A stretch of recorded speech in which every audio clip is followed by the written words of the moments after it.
Kryeministri Edi Rama vendosi që të shkarkojë Belinda Ballukun, zëvendës kryeministre dhe ministre infrastrukturës, e gjithashtu të bëjë dhe disa ndryshime në kabinetin e tij. Për të folur mbi këto ndryshime, si dhe mbi retorikën që bëri zoti Rama në fjalimin e tij mbajtur dje me grupin parlamentar Partisë Socialiste, kam të ftuar në një lidhje direkte Kreshnik Osmani, drejtues i lëvizjes së Partia Dheu.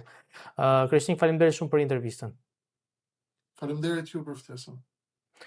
Kreshnik, si e patë vendimin e zotit Rama që pas disa muajsh të vendos që të jap Belinda Ballukun?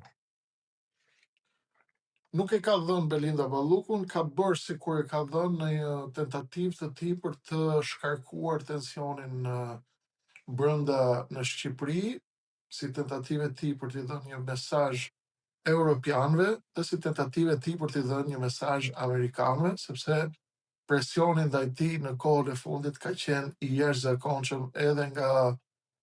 Bashkimi Evropian, edhe nga ambasada amerikane, edhe atë që pam në departamentin në Washington në vizitën e fundit kur ishte tek bordi i paqes. Të gjitha mesazhet i ka marrë që është në blokadë dhe është në ngrirje dhe është në frigorifer tek sektori i mishit sipër, marrëdhënia e Ramës me ndërkombëtarët. Pra po hynte në fazën e fundit dhe në fazën finale të izolimit ndërkombëtar. Presioni erdhi në rritje, qoftë me David McAllister, i cili erdhi në Tiranë, qoftë nga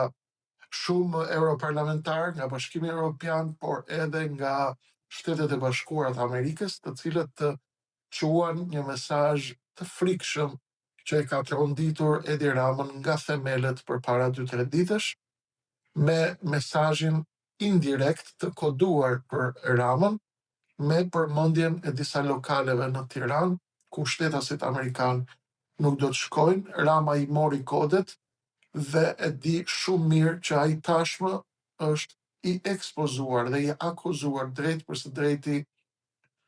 nga Bashkimi Evropian dhe nga amerikanët si njeri i cili ka lidhje me grupet që kanë intimiduar dhe kërcënuar dëshmitarët e çështjes Balluku. Rama po bën një akrobaci dhe një tentativë të fundit për të fituar edhe pak kohë. Rama mendon se duke fituar kohë ai mund të blej ndonjë rrugdalje në tregun ndërkombëtar të lojës së kombeve, pasi ai mendon se nëse bën akrobacira të tilla mund të krijohet në një kusht i ri që ai të blej pakës pushtet dhe të blej pakës kohë në tentativë që të shpëtojë të paktën deri në nëntor, ku do të jenë zgjedhjet e mesit të mandatit në Amerikë. Unë mendoj që ka shumë të vështirë që të mbërrijë deri në nëntor, sepse e ka shumë më herët fundin e tij politik, sigurisht, dhe ai e ka kuptuar këtë, është në një situatë paniku masiv, është detyruar të lëshojë kutinë e zezë, kuti e zezë që është në duart e Ballukut. Balluku në fakt, në qoftë se gjendet përballë drejtësisë sot, në qoftë se gjendet e kërkuar, në qoftë se ka një hetim penal për të, në qoftë se akuzohet për vjedhje qindra miliona euroshe, ajo në fakt nuk i ka bërë gjitha për vete dhe për fëmijët e saj. Ajo i ka bërë sepse ja ka kërkuar kryeministri. Dhe kjo gjë është ABC-ja e kësaj historie. Dhe Rama nuk ka mundësi që t'i lajë duart nga Balluku. Bëri një ekuacion të ri, një tentativë të fundit me Ballukun, i tha Ballukut do t'jap mundësinë që ti të emërosh zëvendësit e tu, dhe ja dha këtë mundësi Ballukut, e mori ish shefin e keshit e çoi tek Ministria e Infrastrukturës, largoi Piro Vëngun, pra i dha mundësinë Ballukut si një tentativë e fundit për ta gënjur Ballukun dhe për t'i thënë që shiko, unë jam i gatshëm, më duhet të dorëzoj, sepse e kam laku në fyt nga amerikanët dhe nga europianët, dhe në të njëjtën kohë që ta parandalojmë luftën civile brenda rilindjes dhe brenda Partisë Socialiste, ja unë po t'jap mundësinë, i tha zonjës Balluku, që ti të emërosh zëvendësit e tu dhe pasardhësit e tu, dhe kështu i mbajmë kontrata të ndezura dhe në të njëjtën linjë, ti thjesht do të rish në arrest shtëpie ose në burg dhe ti do t'i japësh urdhrat vargësve të tu, edhe nga burgu apo arresti i shtëpisë, cila do qoftë masa e spakut, por unë jam i detyruar ta bëj këtë, sepse nëse nuk ju dorëzoj, i tha Ballukut, nëse nuk të dorëzoj ty, do të bijem të dy bashkë, ndërsa unë mendoj, i thotë Rama Ballukut, që nuk është ky momenti të bijem të dy bashkë. Është mirë që ti të më japësh edhe pak kohë mua, sepse unë do të provoj me të gjitha levat e mia ndërkombëtare që të shpëtoj veten, dhe po shpëtova veten pas një diskutim, unë do ta shkatërroj spakun, do t'i fusim shkelmin të gjithëve dhe do të shpëtosh edhe ti. Ky ishte pakti i Ramës me Ballukun që u bë dje në sytë e shqiptar. Zoti Osmani pati në fakt me dyert të mbyllura edhe një, po themi, deklaratë të zotit Rama lidhur me Gjermaninë, ku ai u shpreh se Gjermania po punon kundër nesh pasi po fryn spakun lidhur me dy dosje që janë në hetim nga spaku. A besoni, po themi, që Gjermania është kundër nesh, pra kundër interesave të Shqipërisë në vetvete, kur interesat e Shqipërisë është lufta ndaj korrupsionit? Në fakt, kjo është çmenduria e radhës, dhe ky është argumenti më i qartë i cili na bën të kuptojmë se Rama e ka humbur toruan dhe është në gjendje jashtëzakonisht të rënduar psikologjike. Kjo vjen për arsye të turbulencave që ka në gjoks dhe në proceset e të menduarit, sepse Gjermania, që është motori i Europës dhe që ka qenë njëra nga aleatët më të mëdhenj të Shqipërisë në kohët tona më të vështira, Gjermania e cila ndaloi shumë nga planet e Vučićit dhe të Ramës për qoftë për Ballkanin e hapur, qoftë për shkëmbimin e territoreve, qoftë Rama ka, ti themi, portalit tuaj, dritares tuaj mediatike, por edhe gjithë teleshikuesve të nderuar, Rama ka një problem personal me Gjermaninë. Nuk ju a kanë thënë ndoshta në televizionet e tjera, Rama ka një siklet familjar me shërbimet sekrete gjermane. Rama e kupton shumë mirë çfarë po i them. Dosje shumë të rënda, të cilat janë në duart të shërbimeve sekrete gjermane. Dhe Gjermania ka një problem për krimin, problem që lidhet me krimin, që nuk është e bleshme. Është nga shërbimet sekrete më të pa bleshme, më të pa penetrueshme në botë. Dhe ata kanë materiale komprometuese, jo vetëm për njerëz shumë pranë Edi Ramës, por edhe për të gjithë antarësinë e sektit të rilindjes, dhe nuk ka asnjë dyshim që përplasja e tij me Gjermaninë do të ketë kosto të larta për të, sepse ne po shkojmë drejt fazës finale e marrjes së goditjes së rilindjes nga amerikanët dhe nga europianët. Europianët kanë avangard Gjermaninë. Gjermania është lokomotiva e Europës, lokomotiva që i mban vazhdimisht sytë në Ballkan. Gjermania është një nga siguresat dhe valvulat e siguresës për sigurinë, stabilitetin e Ballkanit dhe për të gjitha lojrat e rrezikshme. Këtë e ka treguar qoftë në kohën e kancelares Angela Merkel, por edhe në të gjitha kohrat e tjera. Garancia që ofron Gjermania për Ballkanin është e pazëvendësueshme, bashkë me partnerët e tjerë ndërkombëtar, përfshi dhe amerikanët, por në një farë mënyre syri i Gjermanisë është edhe sy i Amerikës këtu në Ballkan. Pas një diskutim, sepse Gjermani, Amerikë janë e njëjta gjë, dhe Gjermania është syri apo dora e Amerikës brenda e Europës. Rama nuk ka ç'ti bëj Amerikës dhe tenton të bjerë, të hyjë në përplasje me lojtarë të nivelit dytë, siç mendon ai, siç është Gjermania. Ndaj ka hapur sulm frontal ndaj Gjermanisë. Gjermania i ka prishur planet edhe për atë Ballkanin e hapur, edhe për shkëmbimin e territoreve, edhe për shumë plane të tjera ogurzeza ndaj shqiptarëve këtu në Shqipëri, por edhe në Kosovë, të cilat ka qenë Rama duke i koordinuar me Alex Sorosin tek zyra Aleksandr Vučićin. Është i shqetësuar sepse ka një trysni jashtëzakonisht të madhe,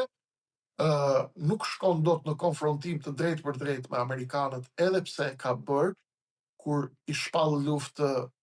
me njëherë, një ditë pasi amerikanët i thonë se ke kërcënuar dëshmitarët e Ballukut,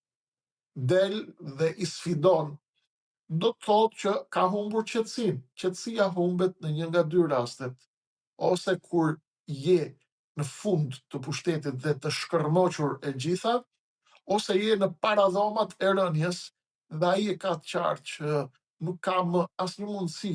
që të mbaj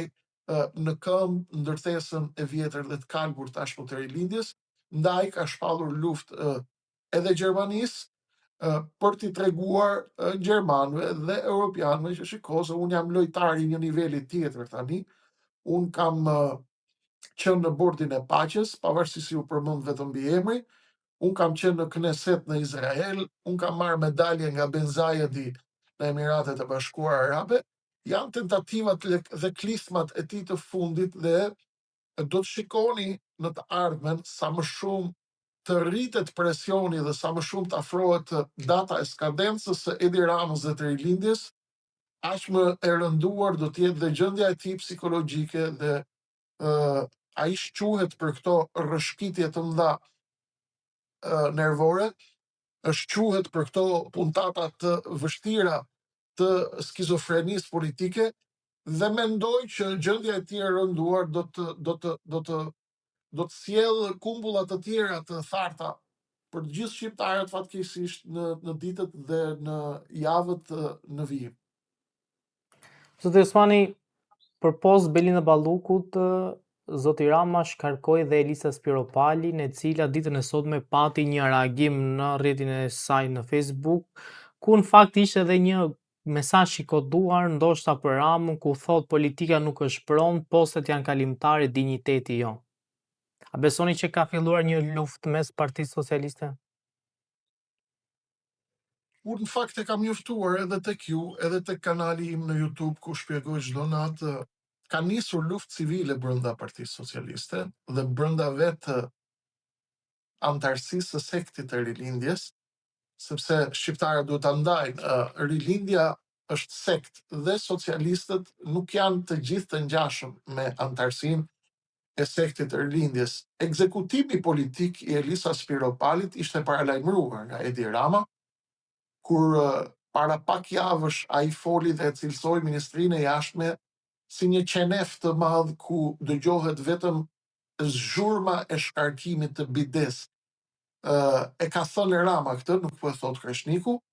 çka tregonte se Rama po bëhej gati. Ekzekutimi politik i Elisa Spiropalit është shumë dimensional, ka lidhje me një tentativë të fundit të Edi Ramës për të gëzuar apo për të ulur apo për të paksuar sado që të mundet dhimbjet e shkarkimit të Belinda Ballukut. Pra, i thot Belinda Ballukut, Bela, unë po ju heq ju, kjo nuk do të thotë që armikja juaj e përbetuar apo njeriu që ti urren më shumë brenda partisë Elisa Spiropali nuk do të thotë që ajo do të vazhdojë. Ja, po ta heq dhe këtë. Sepse Rama ka detyrime ekzistenciale ndaj zonjës Balluku, sepse zonja Balluku i ka kutinë e zezë, ka video, ka regjistrime, sepse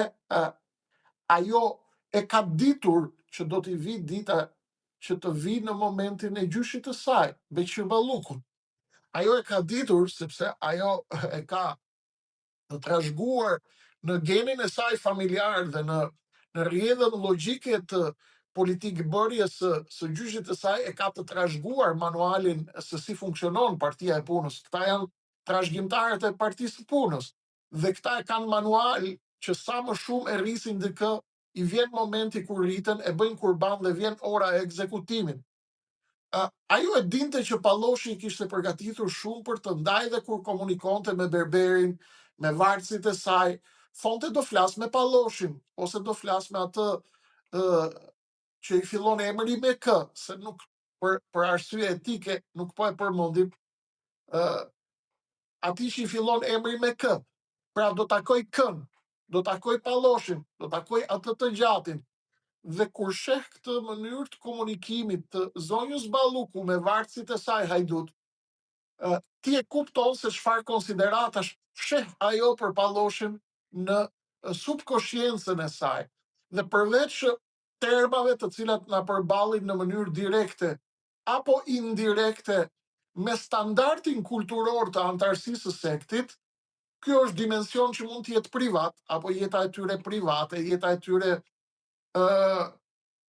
zhargoni që përdorin në gjuhën e tyre kur komunikojnë me njëri tjetrin, por është e qartë, zotëri, që zonja Balluku, kur flet për kryeministrin si Pallosh, apo si K e madhe, apo një gjë e gjatë, pas një diskutim që ka patur informacione për të, dhe ka qenë e përgatitur për një goditje, sepse tek e fundit ajo nuk I ka ngrënë të gjitha vetë. Ajo ka dorëzuar ke shefi dhe ka bërë çfarë I ka thënë shefi. Ndaj, edhe Rama e ekzekutoi zonjën Spiropali për këtë arsye, për t'i thënë Ballukut që unë nuk kam preferenca të tjera, mamica nuk ka lënë shtrirje barkas pa bërë për Skënderbeun e Madh. E gjithë Shqipëria e din që zonja Spiropali thonte për Edi Ramën është Skënderbeu ynë, fliste me një pasion të madh për të. Kjo e para. E dyta, zonja Spiropali tentoi të marrë një protagonizëm të shtuar në Washington,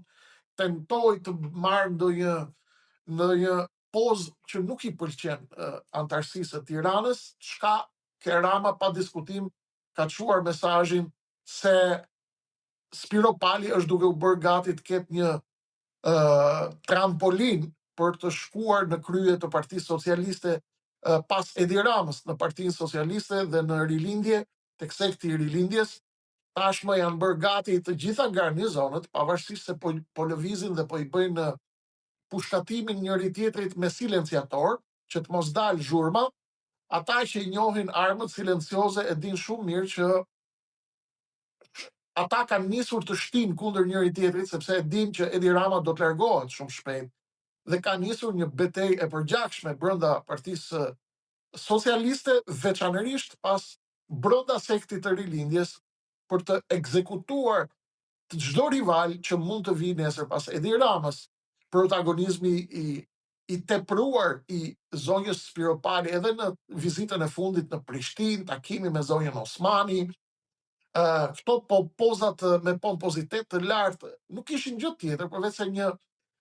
lëvizje më shpejt me shpejtësinë e papranueshme për Edi Ramën të Elisa Spiropalit, të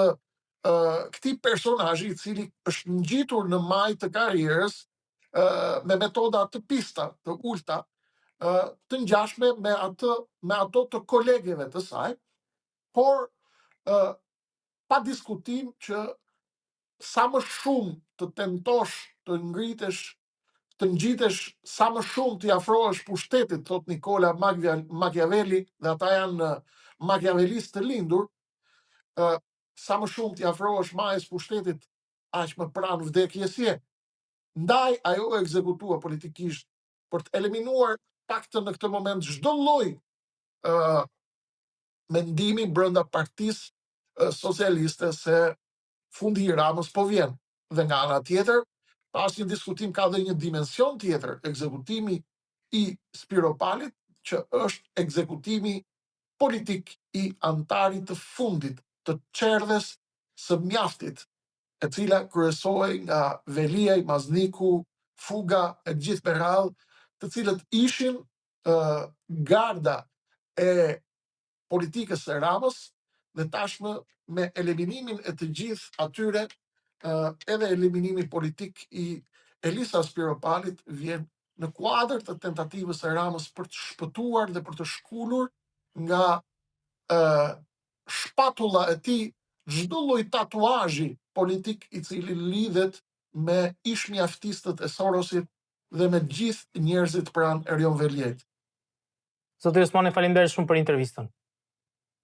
Faleminderit ju, kënaqësia ishte imja, fundjavë të qetë.